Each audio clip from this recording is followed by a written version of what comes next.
of people that will leave you behind, of those that we left behind.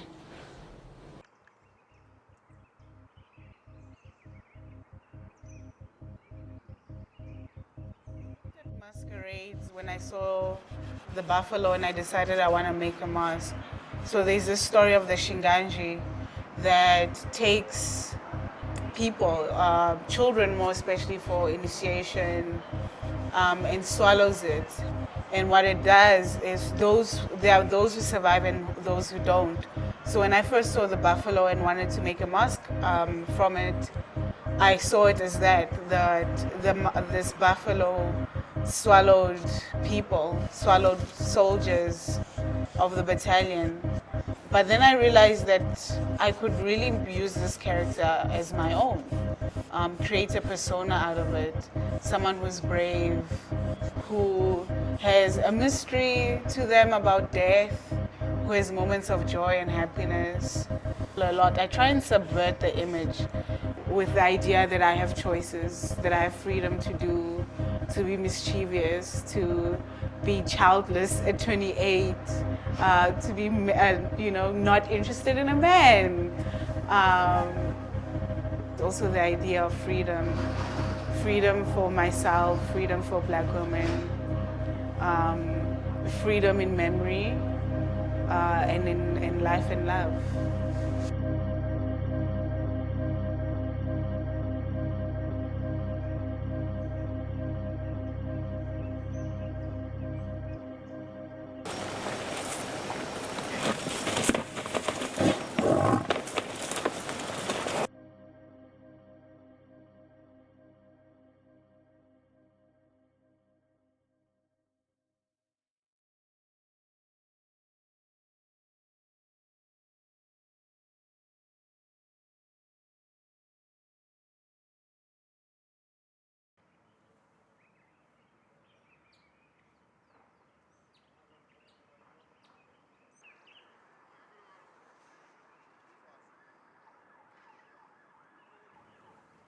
I went to this place called Luanda that people call home.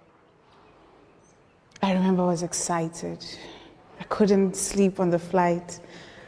I did not want to miss a thing, so I got a window seat. I went home. We flew over Botswana. It was a bit green, a bit on the brown side. And as we get into Luanda, it's so warm, yet so cloudy. It's watery, humid. I swallowed the air in.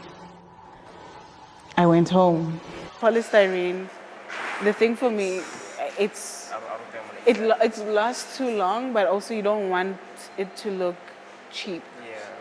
Yeah. But so maybe instead of using polystyrene, you use wood. Okay. Water, I think even vinegar. Would maybe help it rust. Yeah. Why would you want to rust it? When you think about tin, it's being used to make all these shanks. Yeah. And most of these material they use is things that's like it's upcycled. Yeah. Shanks from maybe let's say what's that thing called? Container. Yeah. They cut that up, maybe use that, and then it's really old stuff. So some of them would like have rust on them. So water.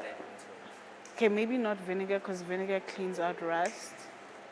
Mainly water, and then you could even like hammer the tin if you want. Yeah, so making it race now. Elon Musk, Jeff Bezos, the other guy, version active guy. Yeah, but wait, it's such a colonial program. Well, is he gonna rap in space? I don't know. Or is it because literally Jeff Bezos' thing was they went up and just came down. Like it was just like it's not occupied, and it's kind of the same way of how they saw the New World, how they saw Africa, how they saw barren. If Russia and America were competing, who can colonize space the fastest. There was a Zambian who was looking for funds, who started with the idea of Africans going to space first. There's this one. I built a cycle to show sound frequency Okay. that different particles produce. Most frequencies are produced via circular motion. That's why most of my projects are like this. This is interesting. So, Is this a maquette? yeah, this is a maquette. How are you gonna make it, welding or? I need this thing to be smooth because it's gonna be a rolling ball sculpture. Oh, that's so cool. It's more like a performance sculpture. So, And how big do you think it will be? like the size, Yeah. like 2 meter height, and then the width can be like a meter. Okay. But just draw the line first and don't go straight into making. Yeah, draw a line and then see if you can see where the line runs. So yeah, I'm excited. Let's see how far we get today. Cool. Work.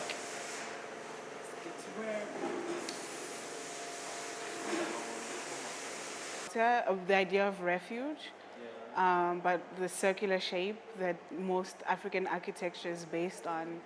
And I was looking at snails and creatures that carry, and I know you love snails, but creatures that carry their own homes. And I'm It's not only just the home, it's also a defense mechanism. yeah. So when it feels threatened, it falls back into its shell. So I've always been interested. for us, what would it look like if we carried our own home, and how, even in the idea of home, where is it the people we are with, we come with, and we go with? Is it a physical space? And I think how we are trying to reclaim space and land, not just here, but in Namibia, it's also a conversation.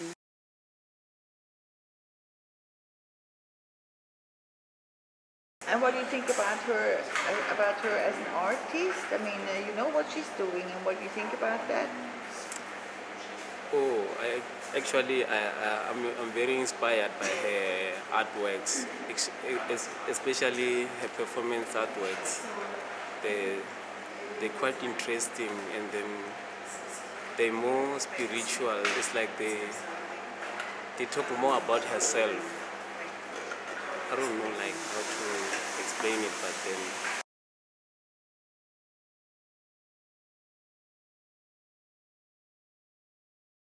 So Helena is going soon to Art Basel.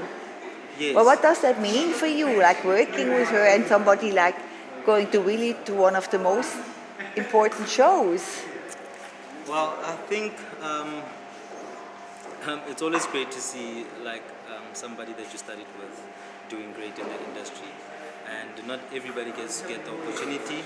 But I feel like, especially for a woman, to go to places like this, it's an opportunity. I mean, we are redefining the stereotype of only men are supposed to be in the arts, or only men are getting all these opportunities. But it's great to have one of my colleague to be going to something like this. I think it's a great opportunity for her and for her career. And does she deserve it, or is she only going there because she's a woman? 100% she deserves it. I mean, she deserves every good thing that's coming her way.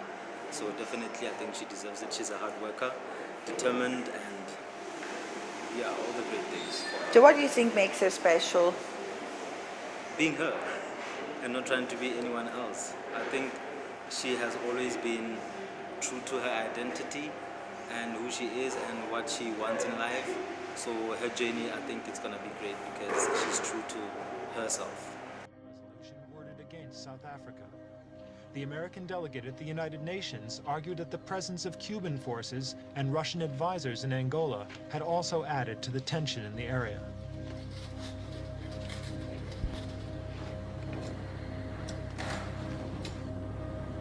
So I went home. There was such a huge difference between Kunene and Luanda. Kunene is dry, has a river, but it's dry. There are people there with dried skin, tired.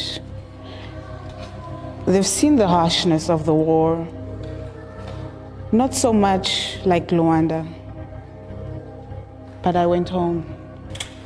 In Kunene, I saw faces that reminded me of the old people in Pomfret.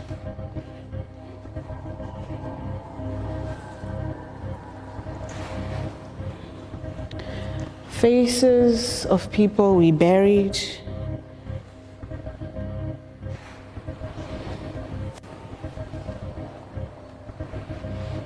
and faces that we are about to bury. Faces of people that they left behind, that people that left me behind, of people that I left behind, of people that you will leave behind, of people that will leave you behind, of those that we left behind.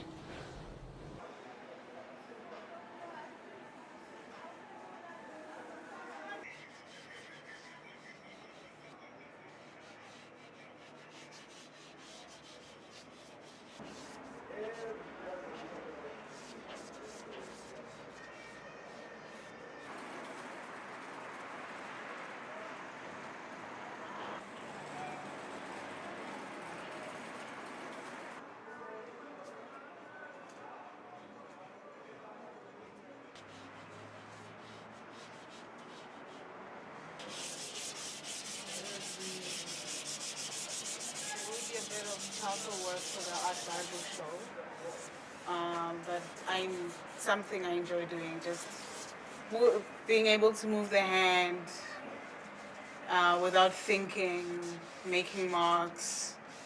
So I try and do this every day, make a little sketch, play around with charcoal or my pen. I carry a notebook, or I write. But right now, this man, what does he have? Like what? Some Horns, yeah. So I created this character through a performance where I performed with a mask of a buffalo. I looked at masquerades when I saw the buffalo and I decided I want to make a mask.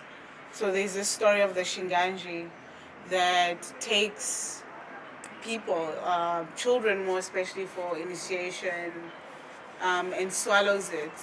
And what it does is there are those who survive and those who don't. So when I first saw the buffalo and wanted to make a mask from it, I saw it as that this buffalo swallowed people, swallowed soldiers of the battalion, and there are those who made it and those who didn't. But then I realized that I could really use this character as my own, create a persona out of it, someone who's brave, who has a mystery to them about death, who has moments of joy and happiness. And yeah, so I use the buffalo a lot. I try and subvert the image because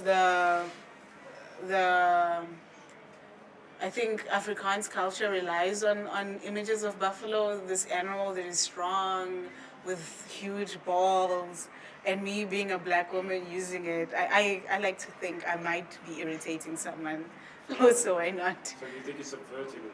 I try to. I try You have the to. balls now. I guess I do. Mine are just bigger.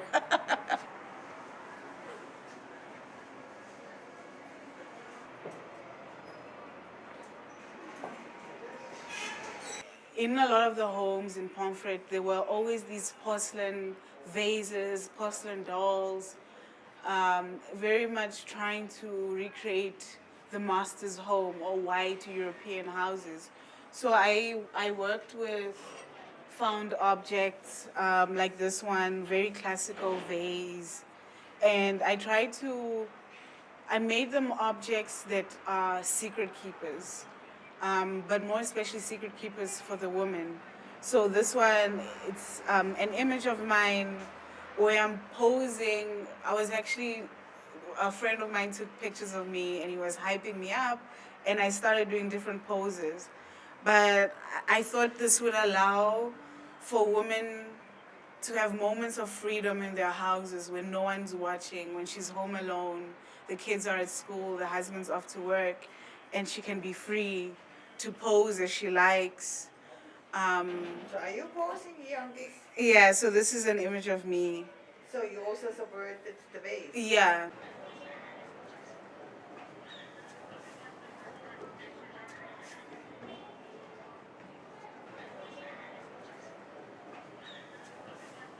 This is a pattern I created. I used the image of a bullet as it was being fired from the chamber. And I thought how something so destructive can have a moment of beauty. And probably someone will think, oh, it's a cute pattern, but at the same time, it has these violences. So a lot of my work has nuances in them and suggestion versus it being right in your face. So it's moments of discovery. I'd like to think that's what my work is like and can be experienced as. Teacup series with a teapot where I use quotes from the likes of Nina Simone, Brenda Fassie, or what would call the mischievous woman. No way. I'm not gonna start justifying my character. My character is my character, and the way I am is the way I am, so take me the way I am. You know, if I want to do anything, I want to do anytime, anywhere, with anybody, that's nobody's business. I mean, I do anything I want to do. I thought a lot about my mom and the women in Pomfret and the choices that they didn't have. And I think I tried to live life with the idea that I have choices, that I have freedom to do, to be mischievous, to be childless at 28, to be, not interested in a man. And I think with the show, the idea of what you see is not what you remember is also the idea of freedom. Freedom for myself, freedom for Black women, freedom in memory, and in life and love. People, the security forces of Angola. Our target, our enemy is SWAPO. Therefore, whenever we have to cross the border... Namibia was the same. I crossed the red line and they stopped. They stopped us and said, but where are you going? Where do you come from? Show me your passport. Show me your passport. Then I remembered, what is home? I went home.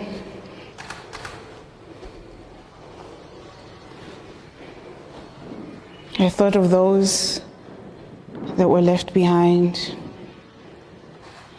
those that were marked by stone, a name, a date, and an ending, only to be forgotten over the years by those that they left behind, that will be left behind, and that will be forgotten. They went home,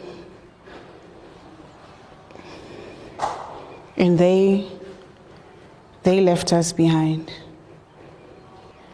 Of people that I left behind, of people that you will leave behind,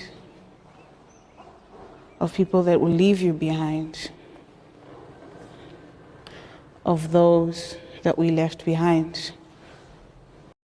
3-2 Battalion has been officially disbanded.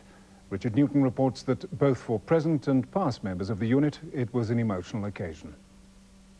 It was at 3-2 Battalion's base at Pomfret in the Northern Cape that the unit, arguably the most well-known and successful unit to serve South Africa during the Bush War, was officially disbanded. The parade was a sad event for the thousands of present as well as past members of 3-2 Battalion. This much-feared unit came into being in 1975 as a result of the Angolan Civil War, and many of its members came from the FNLA resistance movement. The unit built up its reputation for success in conventional and unconventional operations in Southwest Africa and southern Angola. With South Africa's withdrawal, the battalion was resettled with their families at Pomfret and deployed in rural areas.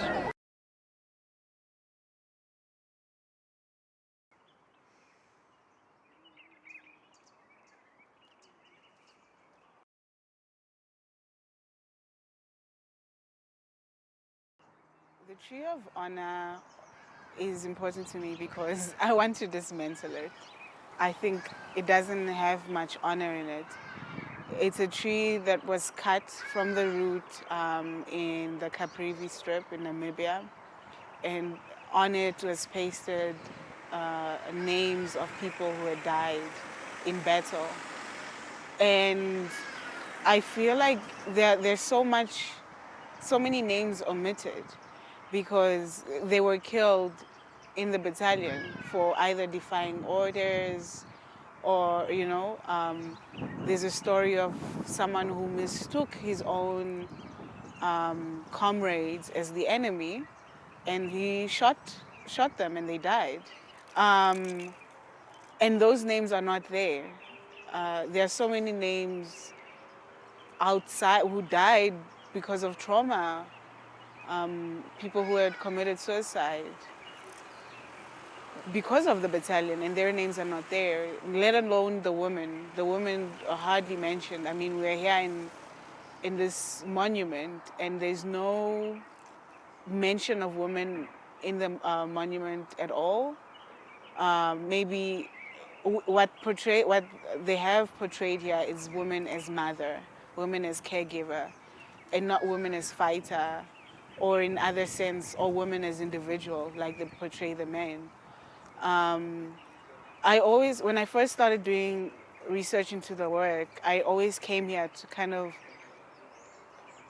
as a starting point, and see where I want to go and what this means. And every time I came here, I always met someone who would say, I was also in the battalion, and someone were white men, and they would mention, do you know so-and-so? And things like they were my brothers. And I wonder, when the action was hot, were they really your brothers? Because racism and apartheid was at its height in South Africa, and you went into Namibia, you went into Angola with very nationalist ideals, very colonial ideals, very racist ideals. Were they really your brothers? Are you saying that now? And the war in Ukraine certainly will not be forgotten. What about the wars in Africa? I mean, how do you feel now? I mean, did that also cross your mind? I mean, this is a forgotten war somehow, Who knows even in Europe where Angola is, frankly speaking. So what do you think when you think about those lines? I mean, I kind of think how weird and how the world still views Africa, still in a very much colonial lens, still sees us as these people, these savages. War is always here.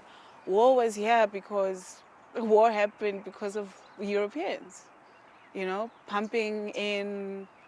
A lot of these wars that happen on the continents are proxy wars, and it's nothing really to do with us.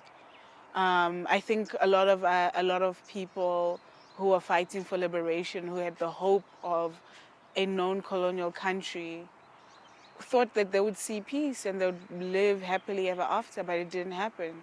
There was always a disruption because someone was benefiting in Europe, Someone was going to make money by sending weapons. And I mean, even in the war in Ukraine, it's terrible. Any war is terrible. But there's still war in Africa. There's still what's happening in Palestine is also war, Yemen. But I don't think we should just see, it's almost as if because Ukraine is a European area, it's a white area, it's like, oh my word, these white people are suffering. White people shouldn't suffer. The rest can. The rest can go through war, but white people shouldn't. And it's like, there's been war that was fueled by Europe. in Africa. You guys didn't see it, but we saw it. Sorry. You can think. Yeah.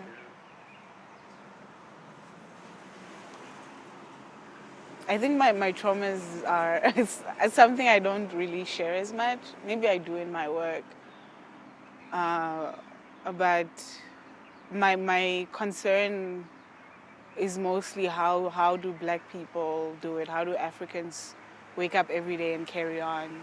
How did my mom wake up every day and carry on?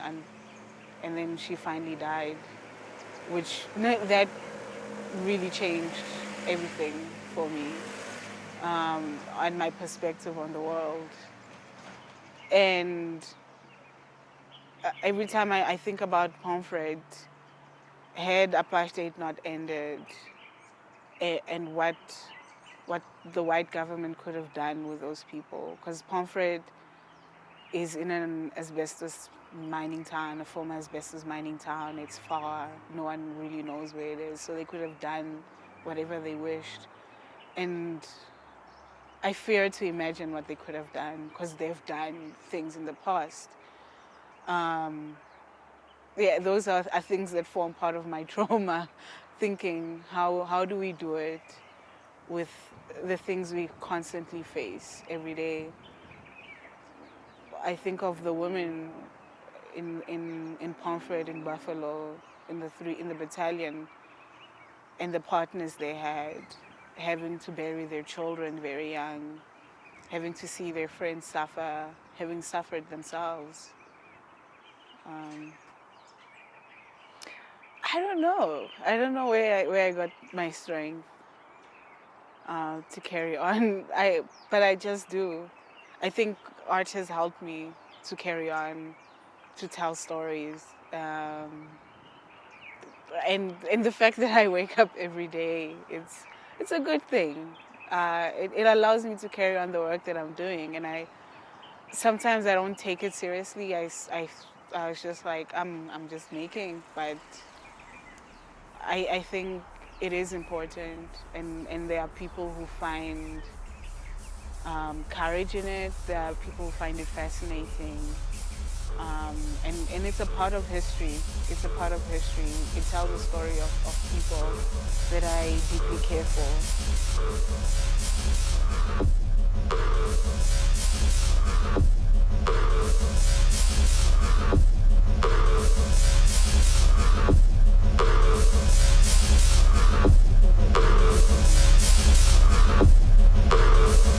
Of those that we left behind.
This latest record of mine, Black President, it is banned in South Africa. Why? Because maybe the government is thinking I'm predicting so much truth. It's so much of a truth, you know. I'm not even mentioning Mandela's name there, but the word Black President, it goes without saying that.